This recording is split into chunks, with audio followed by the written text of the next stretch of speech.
Hello students, welcome to SPLS competitive YouTube চ্যানেলে তোমাদের সকলকে অনেক অনেক স্বাগত। আজকে আমরা এসেছি বাংলার একটা খুব সাধারণ দিক নিয়ে, যে দিকটা হয়তো আমরা পরীক্ষার সময় অনেকে ইগনোর করে ফেলি, খুব সোজা একটা দিক ভেবে যে না দেখে গেলেও চলবে, না পড়ে গেলেও চলবে। মোটামুটি সকলেই আমরা কম বেশি ছোটোবেলা থেকে অ্যাডমিশন টেস্ট দেওয়ার সময় পড়ে এসেছি এবং এই সমস্ত পরীক্ষাগুলোর ক্ষেত্রে ইগনোর করি, কিন্তু বেশিরভাগ ক্ষেত্রেই কিন্তু দেখা যায় যে বাংলা পরীক্ষাতে এই দিকটা থেকে কিন্তু বিভিন্ন রকম প্রশ্ন আসে কিংবা আসতে দেখা গেছে, ভবিষ্যতেও আসবে বলেই আশা করা যায়। সেই দিকটা কি? সেই দিকটা হচ্ছে বাংলার সমোচ্চারিত ভিন্নার্থক শব্দ, অর্থাৎ যে সমস্ত শব্দগুলো একই রকমভাবে উচ্চারিত হয় বানানগতভাবে এবং অর্থগতভাবে আলাদা, সেই সমস্ত শব্দের বেশ কিছু লিস্ট নিয়ে আমরা আজকে এসেছি।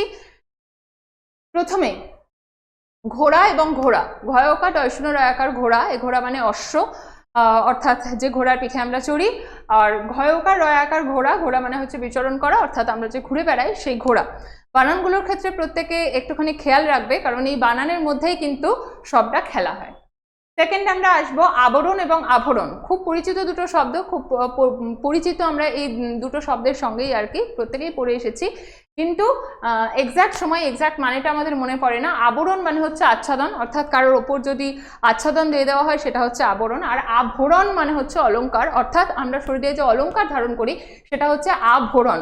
ফলে এক্ষেত্রে শব্দের যে বানান, সেই বানান এবং উচ্চারণ দুটোর ক্ষেত্রেই কিন্তু সাবধানতা অবলম্বন করতে হবে। নাম্বার 3 ইস্যু এবং ইস্যু, এই শব্দটার সাথে আমরা বোধহয় একটু কম পরিচিত। এই ইস্যু এবং ইস্যু আমরা বেশিরভাগ ক্ষেত্রেই কিন্তু সন্ধিতে পেয়ে থাকি। খুব খুব সাধারণভাবে লক্ষ্য করে দেখবে যে বিভিন্ন রকম সন্ধিতে কিন্তু আমরা এই ইস্যু এবং ইস্যু এই দুটো শব্দ পেয়ে থাকি। এই ইস্যু আর ইস্যু শব্দটার মানে কি? যখন হর্ষই তালবস্যই ইস্যু হয় তার মানে হচ্ছে লাঙলের ফলা, আর দীর্ঘই তালবস্য যখন ইস্যু হয় তখন তার মানে হচ্ছে ঈশ্বর।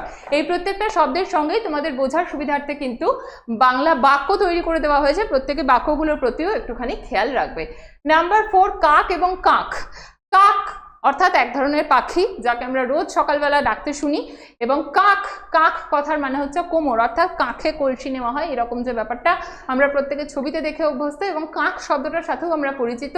তো কাক এবং কাক এই প্রত্যেকটা শব্দই দেখতে পাবে যে উচ্চারণগতভাবে কিন্তু খানিকটা একই, বানানগতভাবে কিন্তু আলাদা। বাংলা বানানের ক্ষেত্রে এই ক্ষেত্রে কিন্তু প্রচণ্ড মনোযোগ দেওয়াটা প্রয়োজন, কারণ বহু স্টুডেন্ট আছে যাদের কিন্তু বাংলা বানানে ভীষণ রকমভাবে ভুল হয়।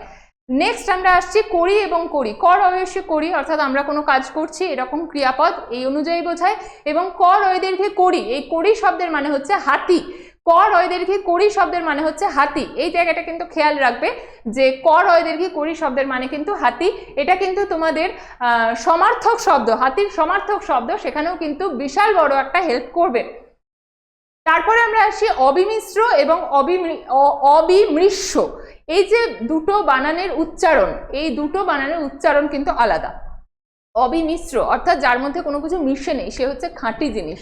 আর অবিমৃশ্য এই কথাটার মানে হচ্ছে অবিবেচক, মানে যে কোনো কিছু বিবেচনা না করে কোনো কিছু কথা বলে তাকে বলা হয় অবিমৃশ্য। আর অবিমিশ্র এই কথাটার মানে হচ্ছে খাঁটি। অবদান এবং অবদান।